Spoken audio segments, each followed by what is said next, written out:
Il est 20 h, voici les titres de l'actualité de ce dimanche. Plus de 48 heures après l'enlèvement de la petite Élise, l'énigme reste entière. Est-elle toujours en France? Nous reviendrons ce soir sur les conflits parfois passionnels pour la garde d'enfants entre couples binationaux. Témoignages à suivre.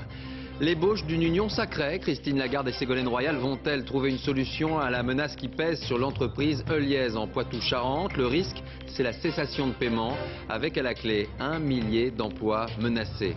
Après 2 mois à la Maison-Blanche, quel est le style de Michelle Obama? Décryptage ce soir d'une First Lady qui, vous le verrez, impose sa marque sur le fond et sur la forme. Nous irons à Washington.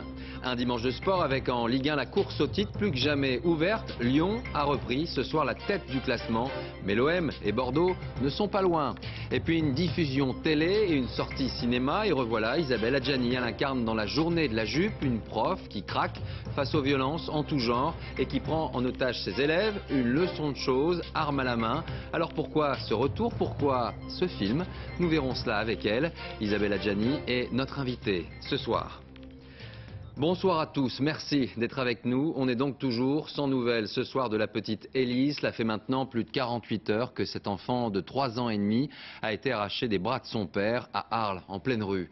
Les enquêteurs sont toujours à la recherche de l'enfant et de ses ravisseurs. Les frontières sont extrêmement surveillées et la piste russe un temps évoquée s'est finalement révélée infructueuse. Face à cet imbroglio, quel est l'état d'esprit du père d'Élise? Stéphane Despinois et Christophe Larocca l'ont rencontré aujourd'hui. Depuis 48 heures, le père d'Élise fait les 100 pas dans sa maison arlésienne. L'attente n'en finit pas depuis le kidnapping. J'imagine que c'est pour manifester ta sympathie. Beaucoup de coups de fil de soutien, mais peu d'informations nouvelles lui permettant de localiser Élise. Il y a eu cette alerte concernant les 4 passagers qui ont embarqué hier dans le vol Genève-Moscou, une fausse piste. Il y a eu un communiqué ce matin d'un magistrat français à l'ambassade de Moscou qui disait que selon ces informations, à l'heure où il parlait, elle n'avait pas été enregistrée à l'entrée du territoire russe ce matin. Voilà. Connaissant votre épouse, est-ce que vous avez une intuition sur le plan qu'elle a pu mettre en œuvre? C'est-à-dire, est-ce qu'ils sont en Suisse, est-ce qu'ils sont ailleurs? C'est possible. Il n'y a pas de raison de privilégier une hypothèse plutôt qu'une autre. Amer et très fatigué, le père d'Élise ne cesse de feuilleter l'album de famille, mais cela ravive les plaies. Non, ça suffit, oui. D'accord. À Arles, les habitants continuent de suivre les rebondissements du rapt commis vendredi, mais si l'enquête est toujours pilotée d'ici, l'issue de l'alerte enlèvement dépend maintenant beaucoup des polices européennes. Alors ce n'est pas la première fois qu'un enfant de couples binationaux se retrouve ainsi au cœur d'un conflit parental. Des affaires qui nous rappellent que chaque pays est souverain, chacun invoquant souvent ses propres décisions de justice, même si celles-ci sont contradictoires. Karine Comazzi, Patrick Wurstorm. Pour Laurent Dubois, sa femme Elena et leur fille Sophie, le bonheur n'aura duré que 4 ans. Été 2005, le couple franco-russe ne s'entend plus. Laurent obtient la garde provisoire de sa fille, mais il n'a qu'une seule crainte, qu'Elena reparte en Russie avec Sophie. Et 1 an plus tard, effectivement, la mère a enlevé l'enfant. Il a fallu 2 ans de cavale et très peu de contact pour que mon ex-femme décide de rouvrir le dialogue. On a défini un accord. Sophie vient aux vacances scolaires en France et elle vit avec sa mère. J'ai pas eu le choix. Aller jusqu'à l'enlèvement pour garder ses enfants, c'est ce qui a conduit Nathalie Getliff en prison. La Française voulait soustraire Maximilien et Joséphine à leur père canadien, membre de l'Église internationale du Christ. Une secte pour la France, pas pour le Canada. 6 ans de bras de fer, 16 mois de prison pour la mère et les enfants confiés au père. Même enlèvement, même dénouement pour Sophie Mamousso. La justice américaine ordonne le retour de Charlotte chez son père. L'enfant est arraché des bras de sa mère. Vous pouvez pas me la prendre. Après 2 ans de conflit, Charlotte vit chez son père aux États-Unis. Chaque année, 500 couples binationaux sont concernés par l'enlèvement. Autant de drames familiaux que de casse-tête pour la justice.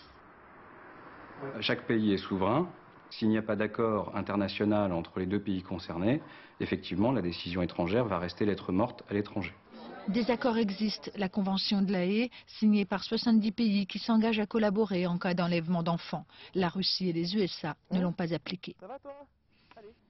Dans l'actualité de ce dimanche, cet accident d'un petit avion de tourisme aujourd'hui au-dessus de Saint-Jean-de-Maurienne en Savoie.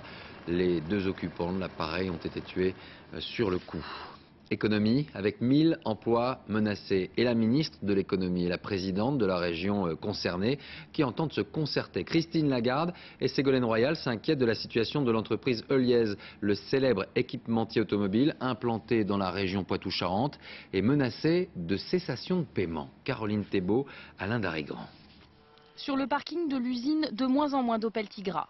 Heuliez arrête la production de ses cabriolets cet été. La crise, un repreneur qui fait faux bond. Conséquence, la société serait en cessation de paiement dès le mois prochain, alors qu'elle mise tout aujourd'hui sur les véhicules électriques. Élus et syndicats se tournent vers le gouvernement. On appelle carrément l'État au secours et on estime même que ce serait un scandale qu'ils ne viennent pas à notre secours. On estime qu'on est tout à fait dans le cadre du Grenelle de l'environnement avec les véhicules propres pour pouvoir se développer à nouveau. Concrètement, ils demandent, en plus de ce que leur a promis la région, 10 millions d'euros via le Fonds stratégique d'investissement. Un fonds créé pour aider les entreprises face à la crise. Mais la ministre de l'économie ne l'entend pas de la même façon. Il y a des travaux actuellement pour mettre en place des acteurs autour de la table. C'est le travail de ce qu'on appelle le tour de table. On n'est pas du tout encore au stade où il ne resterait plus qu'un seul investisseur dont l'accord serait attendu. Pour aborder l'avenir du site, la ministre va rencontrer cette semaine Ségolène Royal, présidente de la région Poitou-Charentes. Car Heuliez, c'est le premier employeur industriel des Deux-Sèvres. Environ 1000 emplois directs et autant d'indirects. À Cerizay, ville de l'usine, beaucoup s'inquiètent. C'est un coup pour tout le monde, surtout pour les Cerizéens, c'est très triste. Ça représente beaucoup ici l'entreprise? Ah bah oui, hein, énormément même. C'est vrai que je suis choquée. Un comité d'entreprise exceptionnel est prévu dans l'usine demain après-midi. Économie toujours avec une confirmation aujourd'hui face à la polémique. Les dirigeants de la Société Générale ont décidé de renoncer cette fois complètement à recevoir leur stock option. Le gouvernement et la classe politique avaient jugé indécente cette annonce dans le contexte actuel. La politique justement avec les militants UMP qui ont aujourd'hui tranché dans la primaire qui opposait Roger Carucci et Valérie Pécresse dans la course pour la tête de liste aux élections régionales de 2010 en Ile-de-France. Et donc finalement Valérie Pécresse qui a reçu le soutien des militants. On écoute ce soir la ministre de l'Enseignement supérieur. Cette campagne, beaucoup de participation, elle a intéressé les militants.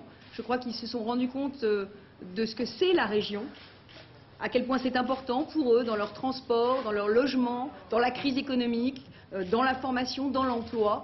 Et je crois qu'ils ont envie désormais de se battre pour la reconquérir, pour arrêter la spirale du recul de l'UMP en Ile-de-France.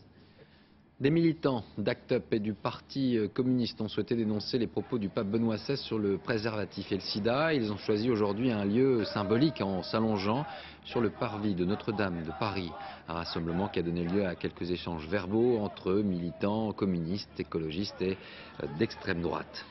Et c'est aujourd'hui que le pape a clos son voyage en Afrique avec une messe qui a réuni une foule importante à Luanda, en Angola. L'occasion de faire ce soir le bilan de ce déplacement, un bilan et bien sûr une polémique qui perdure. Sur place, nos envoyés spéciaux, Philippe Desserias et Karine Guillaumin. Autour de lui, les mêmes scènes d'enthousiasme depuis 6 jours. Ce matin, ils sont près d'1 million à essayer de l'apercevoir, à espérer une bénédiction à son passage. Dans son homélie, Benoît XVI parle lutte contre la corruption et réconciliation nationale dans ce pays longtemps divisé par la guerre civile. Sur le plan de la morale, le ton se durcit. Il dénonce ce qu'il nomme l'esprit d'égoïsme et ses conséquences. Il conduit à l'irresponsabilité sexuelle, à l'affaiblissement du lien du mariage, à la destruction des familles et à l'élimination de vies humaines innocentes à travers l'avortement. Un discours sans concession, dont il donne un avant-goût dès mardi dernier, dans l'avion qui le mène au Cameroun. Ses propos sur le sida vont alors déclencher une polémique mondiale. On ne peut pas vaincre le sida par la distribution de préservatifs. Au contraire, elle augmente le problème. Des propos qui vont le poursuivre tout au long du voyage, même si au Cameroun et en Angola, les fidèles se montrent compréhensifs. Pour moi, son point de vue ne me pose pas de problème. C'est un homme d'église, il dit ce qu'il pense. Et puis, il y a le style Benoît XVI, plus emprunté que celui de Jean-Paul II, habitué de l'Afrique où il s'est rendu 14 fois. Mais sur le fond, Benoît XVI est-il plus conservateur que son prédécesseur? Jean-Paul II avait une façon très charismatique d'entrer en contact avec la population. Mais sur le plan des dogmes, de la doctrine, il était dans la même ligne de Benoît XVI. Fragilisé par l'affaire de l'évêque négationniste Williamson, Benoît XVI comptait sur ce voyage en Afrique pour respirer un peu et améliorer son image. Sur ce dernier point, c'est raté. Un chiffre maintenant avec le point sur les dons pour le SIDAction 2009. Ce dimanche soir, plus de 5 millions d'euros ont déjà été récoltés. Vous pouvez poursuivre vos dons en composant le 110 ou encore sur le site www.sidaction.org et cela durant toute l'année. À l'étranger, le Premier ministre britannique Gordon Brown a salué la mémoire de Jade Goody. Jade Goody, c'est cette jeune femme star de la télé-réalité qui était au cœur d'une controverse depuis plusieurs semaines en Angleterre. Atteinte d'un cancer, elle avait décidé de largement médiatiser sa maladie. Âgée de 27 ans, la jeune femme est morte la nuit dernière. À Londres, Maryse Burgot. C'est le dernier chapitre de son histoire. Il se passe évidemment devant les caméras. Jade Goody, star de la télé-réalité en Grande-Bretagne, est décédée cette nuit des suites de son cancer. Elle a vécu sa vie d'adulte puis sa maladie devant les télévisions. Elle a accepté d'être filmée lorsqu'elle perdait ses cheveux et les images de son mariage alors qu'elle était en phase terminale de sa maladie se sont vendues près d'1 million d'euros. Vous êtes tous uniques pour moi. Je vous garderai toujours dans mon cœur et quand je vous vois, je crois que rien ne peut m'arriver. L'argent récolté par la vente de ces images sera utilisé pour l'éducation de ses 2 enfants. C'était l'une des dernières volontés de Jade Goody. Devant son domicile ce soir, quelques fleurs. En Grande-Bretagne, l'histoire de cette femme qui a vendu son cancer pour laisser de l'argent à ses 2 fils suscite surtout de la compassion. L'histoire ne retiendra évidemment pas les émissions de télé-réalité auxquelles elle participait, mais la médiatisation de sa maladie n'aura pas été inutile.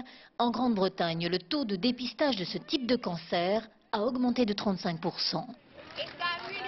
20h10, merci d'être avec nous. Dans un instant à suivre, connaissez-vous le style Michelle Obama? 2 mois après son arrivée à la Maison Blanche, la First Lady imprime déjà sa marque, vous le verrez. Un fauteuil, un titre et beaucoup de prétendants. Qui sera sacré champion de Ligue 1 de football cette saison? Lyon a en tout cas repris la place de leader ce soir. 4 Césars, des absences et un retour. Isabelle Adjani nous parle cinéma et un peu d'elle, peut-être elle sera l'invitée de ce journal dans quelques minutes. Mais avant cela, revenons 10 ans en arrière. Cela fait déjà 10 ans que 39 personnes perdaient la vie dans le tunnel du Mont Blanc. Les familles de victimes se rendront sur place en début de semaine pour une commémoration. Et voyons ce soir comment ce tunnel a été finalement rénové et sécurisé. Mais avant cela, le drame avec Benoît Gadret et Olivier Jacquelin. L'incendie a duré 53 heures. À l'origine, l'embrasement d'un camion chargé de farine. Les pompiers mal préparés ne parviendront pas à atteindre le foyer. Sur une distance d'1 kilomètre, c'est le chaos. 27 véhicules calcinés, 39 victimes, asphyxiées, puis brûlées. La justice mettra en lumière les manquements de l'exploitant. Personnel de sécurité insuffisant, absence d'exercice, équipement obsolète, la liste est longue. Pour votre sécurité. 10 ans plus tard, c'est un autre tunnel que les usagers empruntent. Certes, l'ouvrage est toujours aussi étroit avec un risque de collision, mais désormais la sécurité est la priorité. Détection automatique d'incidents, vidéosurveillance, capteurs de chaleur, 35 000 données sont ici disponibles en temps réel. Un accident est toujours possible. Ce qui a été mis en œuvre dans ce tunnel permet de détecter immédiatement l'événement et surtout d'intervenir dans des délais extrêmement courts avec une grosse réactivité. La crainte principale, c'est l'incendie d'un véhicule. Des exercices comme celui-ci sont désormais organisés 4 fois par an. Ils permettent de valider les procédures d'évacuation des usagers. Tous les 300 mètres, un refuge pressurisé. Et à partir de cette abrissure, la possibilité de fuir par une galerie située sous la chaussée. On peut faire 300, 600 ou 900 mètres et à partir de là ressortir dans un abri où on aura une navette qui va évacuer les gens. Depuis la catastrophe, de nouvelles normes ont été imposées. Elles concernent 200 tunnels de plus de 300 mètres. À ce jour, 50% des travaux de rénovation ont été réalisés. Direction les États-Unis avec cette question ce soir, 2 mois après son arrivée à la Maison-Blanche. Michelle Obama a-t-elle déjà réussi à imprimer sa marque? C'est ce que nous allons voir avec vous, Alain de Chalvron. Bonsoir. Alors le style Michelle Obama est-il déjà en place? Pas tout à fait encore. Et vous savez, ça ne doit pas être facile pour elle. Michelle Obama était une avocate brillante, payée 250 000 $ par an. Et la voilà contrainte à un rôle délicat. En réalité, elle est sous les projecteurs en permanence, mais elle n'a pas vraiment de substance. Alors elle doit trouver une place un peu intermédiaire entre Laura Bush, qui était cantonnée aux bonnes œuvres, et Hillary Clinton, qui avait une mission politique, la réforme du système de santé. Ça s'était terminé comme un désastre. Alors, Michelle Obama semble se spécialiser dans des domaines comme l'écologie, l'enfance, l'éducation. Ce sont des priorités pour son mari, mais elle n'aurait pas de rôle officiel. En tout cas, dans l'immédiat, l'essentiel est de modifier une image un peu trop glamour. Ça avait été bien utile pendant la campagne, mais ça pourrait devenir un handicap. On regarde votre Michelle Obama réclame une brouette. Ses désirs étant en désordre, la voilà, la brouette. Et hop, la pelouse de la Maison-Blanche sacrifiée pour devenir un potager biné par la première dame elle-même et une classe de CM2 venue en renfort. Potager bio, bien sûr.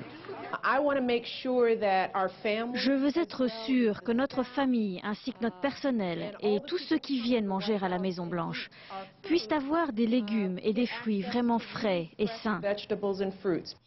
Voilà donc la première dame peinte en vert, une des couleurs choisies par les experts en communication de la Maison-Blanche pour essayer d'enrayer une tendance à la starisation excessive, la transformation de l'épouse du président en top modèle. Un peu de glamour, c'est bien. Trop, c'est dangereux. C'est la plus jeune première dame depuis longtemps. Elle a beaucoup de charisme, elle a la taille d'un mannequin de mode, elle porte très bien les vêtements. Et elle évoque tellement Jackie Kennedy. Si une première dame va trop loin dans le vedettariat, elle prend le risque d'entamer le capital politique de son mari en l'obligeant à réparer les dégâts. Mais voilà que la Maison-Blanche nous apprend qu'en fait, Michelle Obama s'habille chez H&M et porte des bijoux fantaisie à 30 $. C'est mieux naturellement pour servir dans une soupe populaire ou pour aller dans une école des quartiers défavorisés de Washington. Je sais qu'il y a des centaines d'enfants comme vous à travers le pays que l'on sous-estime et dénigre parce que vous avez fait peut-être des bêtises. Mais il y a aussi beaucoup de gens comme moi qui croient en votre potentiel et qui veulent vous sortir de là et vous pousser en avant. Et bien sûr, toujours l'image du couple uni et d'une famille heureuse, même si l'hélicoptère n'est pas vraiment le moyen de transport de Madame Tout-le-Monde. Voilà pour le style Obama à la Maison-Blanche, le couple présidentiel qui avait également innové durant sa campagne en utilisant Internet comme une arme de communication indispensable.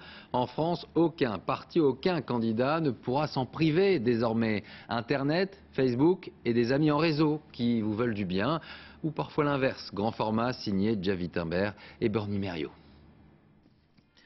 Quel homme politique n'a pas ouvert son blog? Quel parti n'entretient pas un site toujours plus réactif, toujours plus riche en informations?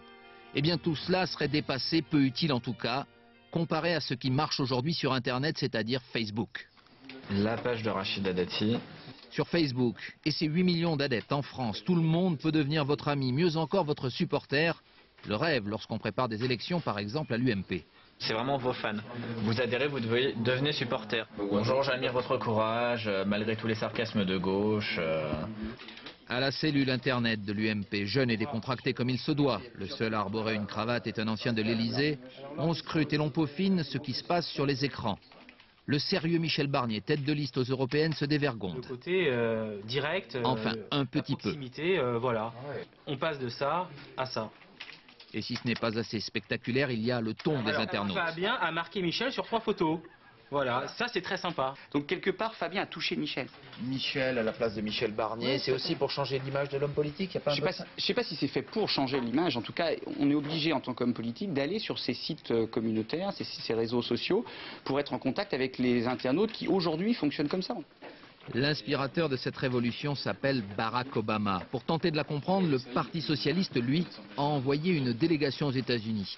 La victoire via Internet du président américain les a impressionnés. On crée une communauté Obama. 13 millions de personnes sont venues rejoindre via Internet cette communauté Obama. Et on les projette sur le terrain pour faire le plus vieux métier du monde politique qui est le porte-à-porte. Inquiétant aussi. Grâce au réseau social, les militants d'Obama savent tout ou presque. Ils ont réussi à radiographier l'électorat américain. C'est-à-dire de mettre en fiche l'ensemble des États-Unis. Vous tapez à une porte et vous savez que le type qui est derrière, il est latino, il a 30 ans, il est marié, il a 3 enfants, il est à un club de tennis, il a telle bagnole. En France, PS et UMP promettent des sites de type Facebook, d'autres ont pris de l'avance. Les deux seuls partis aujourd'hui qui ont vraiment organisé leurs troupes en réseau social, c'est celui-là que vous voyez qui est celui de la liste de Daniel Cohn-Bendit et c'est le MoDem avec lesdémocrates.fr. Internet va toujours plus vite que les politiques, mais aujourd'hui, ils l'ont tous compris, c'est en grande partie sur la toile que se jouent les élections. Une victoire pour les associations écologistes. La Russie vient d'annoncer qu'elle interdisait la chasse aux bébés phoques. Une décision saluée aujourd'hui, vous allez l'entendre, par Brigitte Bardot, qui, on s'en souvient, a été l'une des premières à se mobiliser sur cette question. Mais vous allez voir également que le combat continue pour les écologistes. 275 000 phoques ont été tués l'an dernier au Canada. Attention, certaines images peuvent choquer Nabila Tabouri. Pour ce bébé phoque, c'est l'heure de la tétée. Un moment de répit, presque un cri de victoire, car sur la banquise russe désormais, la menace du chasseur ne planera plus. Le gouvernement Poutine vient d'interdire la chasse des phoques âgés de moins d'1 an. En février dernier, il interdisait déjà le massacre des bébés de moins d'1 mois. Raison invoquée, la préservation de la biodiversité. La situation était devenue très alarmante. En 5 ans, la population des bébés phoques a chuté de 60%. Cette baisse est catastrophique. La Russie rend les armes, mais il reste encore 9 pays qui autorisent cette chasse, dont les États-Unis, la Suède ou encore le Royaume-Uni. Mais le champion toute catégorie du massacre de bébés phoques, c'est le Canada. À coups de gourdin, les chasseurs ne leur laissent aucune chance. L'an dernier, 275 000 blanchons ont été tués au Canada. C'est près d'un tiers des 800 000 phoques abattus chaque année dans le monde. À la tête du front anti-chasse, Brigitte Bardot et sa fondation. Cette année, il va y en avoir 338 000 et c'est 50 000 de plus que les années précédentes. Quand on dit des chiffres comme ça, on ne se rend pas compte. Mais vous vous imaginez ce que ça représente ? 338 000 phoques qui sont là sur une banquise qui fond, ils tapent comme ça sur des petits animaux, ils ne peuvent pas se sauver, il n'y a rien pour se cacher. Vous savez, c'est dégueulasse. Hein. Moi qui ai vu ça, vraiment ça vous donne envie de vomir. Début avril, une interdiction de la vente des produits dérivés du phoque pourrait être votée à Bruxelles. Le salut des blanchons viendra peut-être de l'Europe. Le sport avec le football, et on l'a bien compris, les dernières journées du championnat de Ligue 1 vont être passionnantes, car plusieurs clubs peuvent prétendre au titre cette saison. Hier soir, l'OM avait pris provisoirement la tête du classement, car ce soir, Lyon a déjà repris la main. Julien Benedetto. Marseille n'aura passé qu'une nuit dans la peau du leader. Lyon récupère son trône ce soir après sa victoire contre Sochaux, 2-0. But du Brésilien Ederson et de Mounier. Lyon respire après 4 défaites consécutives, mais il y a toujours embouteillage en tête du classement de la Ligue 1. Les 5 premiers, Lyon, Marseille, Bordeaux, Lille et Paris, qui comptent un match en moins, se tiennent en 4 points. La fronde anti-lyonnaise est menée par l'OM. Vainqueur de Nantes hier soir 2-0, les Marseillais sont euphoriques en ce moment. Ils rêvent d'un titre qui leur échappe depuis 1993. Et puis il y a Bordeaux en démonstration hier soir au Havre, avec son attaque de feu, la meilleure en France, déjà 47 buts. Dans la course au titre, l'invité surprise, c'est Lille. Plus petit budget des prétendants. Les nordistes, qui ont encore gagné contre Grenoble hier, possèdent l'arme fatale. Le Brésilien Michel Bastos est sans doute le meilleur joueur de la Ligue 1 en ce moment, avec ses 11 buts et ses 10 passes décisives. La Ligue 1 offre à 9 journées de la fin un suspense inédit. Suspense, un mot qu'on avait presque oublié depuis 2002 et le début du règne lyonnais. Le cinéma ce dimanche et tout le monde semble s'accorder à dire qu'il s'agit d'un film coup de poing. L'histoire, le scénario, le huis clos et le personnage principal, une femme, une prof qui bascule dans la démesure et une icône qui oublie le monde des apparences pour apparaître brute, voire brutale. Cette femme, c'est Isabelle Adjani qui l'incarne et elle est notre invitée. Bonsoir, merci d'être avec nous. Vous savez, d'abord, on est très heureux de vous recevoir parce que vous savez que l'absence, parfois, ça crée un manque. Est-ce que vous vous rendez compte que ces absences, parfois, peuvent créer un manque auprès de votre public ? Oui, mais mon public, il est, comme vous dites, il est très sympathique, c'est-à-dire qu'il m'exprime que je lui manque avec beaucoup d'affection. Mais si j'étais toujours à tourner, je crois que je manquerais beaucoup aussi à mes proches et à ma famille. Et moi, j'ai toujours donné la priorité à la vie. J'adore mon métier, j'adore travailler, j'adore le cinéma, la scène.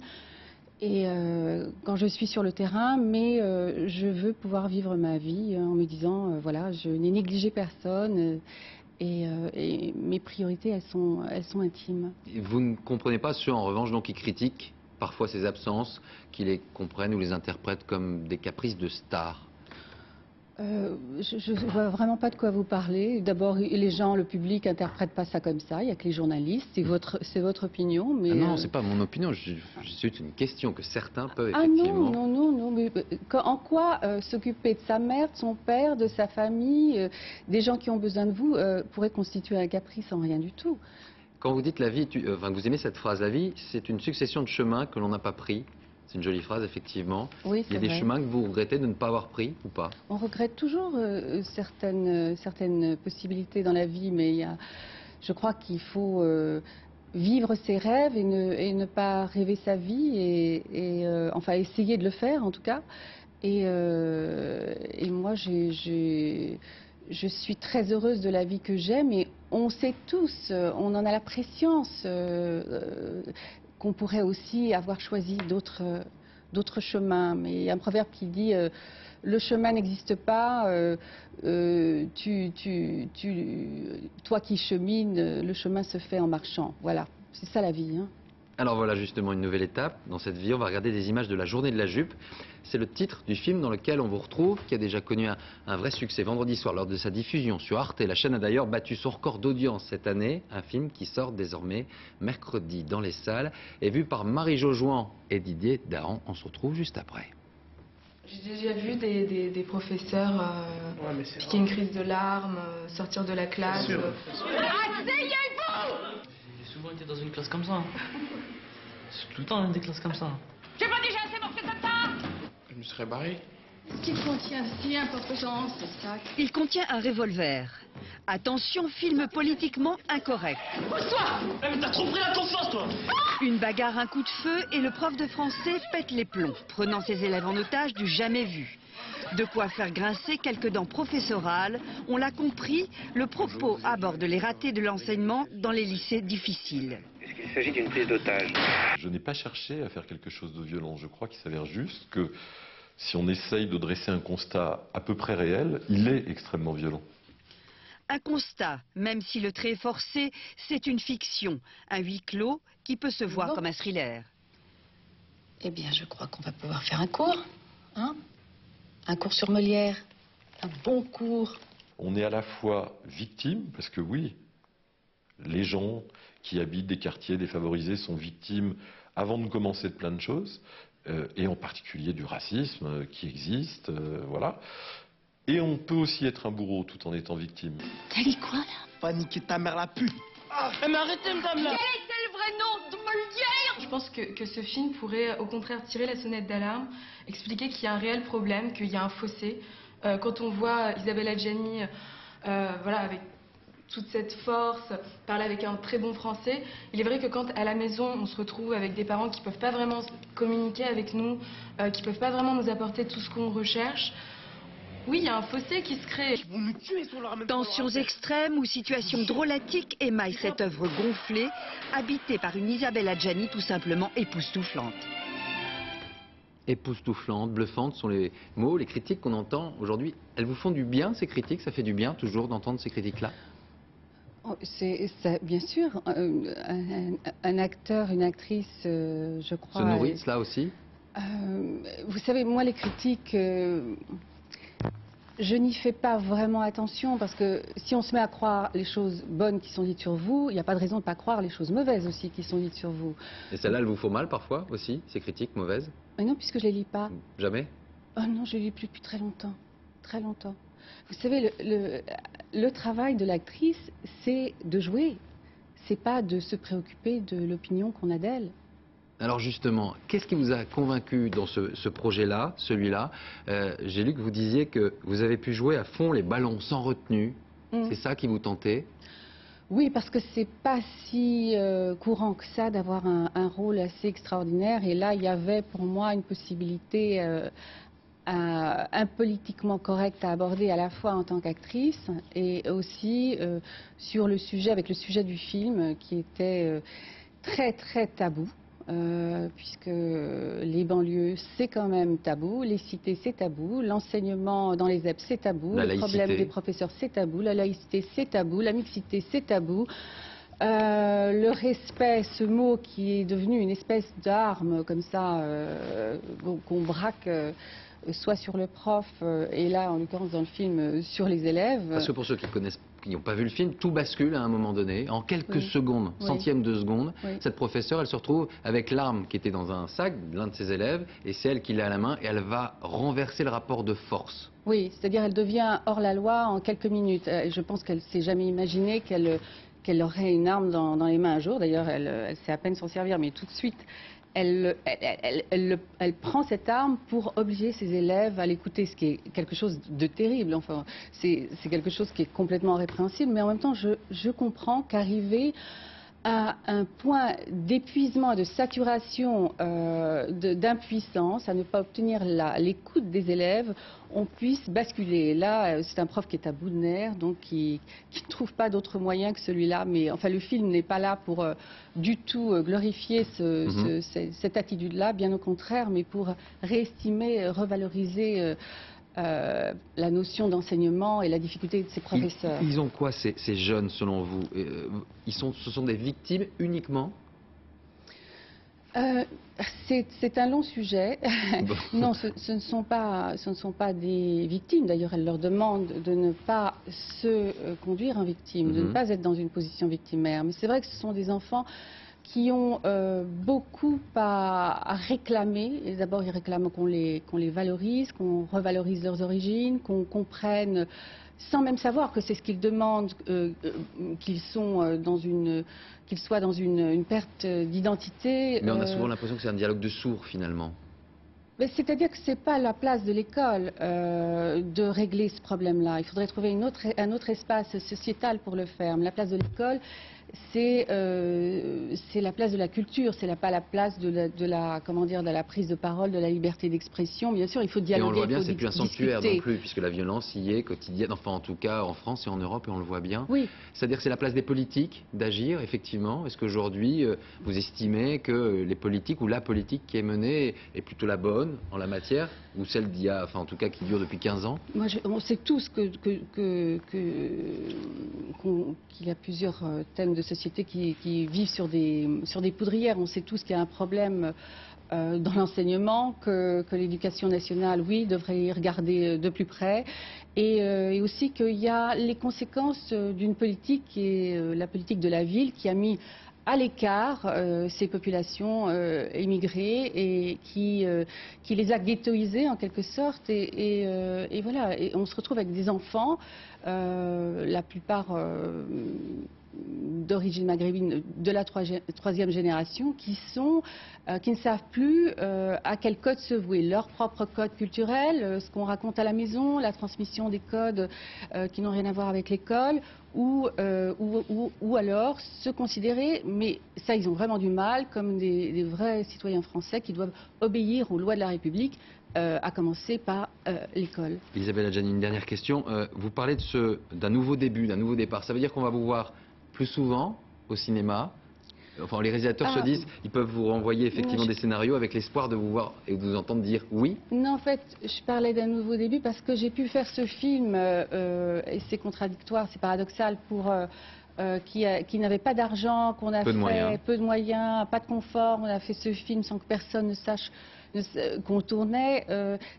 Pour moi, quand je parle de nouveau début, je veux dire que j'ai retrouvé là le plaisir, la spontanéité, l'enthousiasme, la simplicité de travailler. Que vous n'aviez plus? C'est-à-dire que les autres n'ont pas. Vous savez, quand vous faites un film, quand il y a de l'argent, quand tout le monde s'occupe de vous du matin au soir pour tout et pour rien, on vous laisse même pas l'espace de liberté de travail que vous aimez. Merci beaucoup Isabelle Adjani d'avoir accepté notre invitation. Et puis la journée de la jupe sort donc mercredi. Vous y croyez, la journée de la jupe? C'est un symbole fort? C'est le symbole de cette professeure, Madame Bergerac, qui explique qu'il faut mettre au point une journée de la jupe pour que voilà, on ne prenne pas les filles qui la portent pour des putes. Et ça, c'est vrai, c'est un vrai problème. Merci beaucoup. On regarde ensemble le box-office, le classement des sorties cinéma de la semaine. Excellent démarrage pour Coco, la comédie de Gad Elmaleh qui a dépassé en une seule journée les 300 000 entrées. Puis La fille du RER, dernier film d'André Téchiné avec Catherine Deneuve et Émilie Dequesne. Ensuite Une famille brésilienne. Et enfin The Chaser, premier long métrage d'un jeune Coréen qui s'impose déjà en maître du suspense.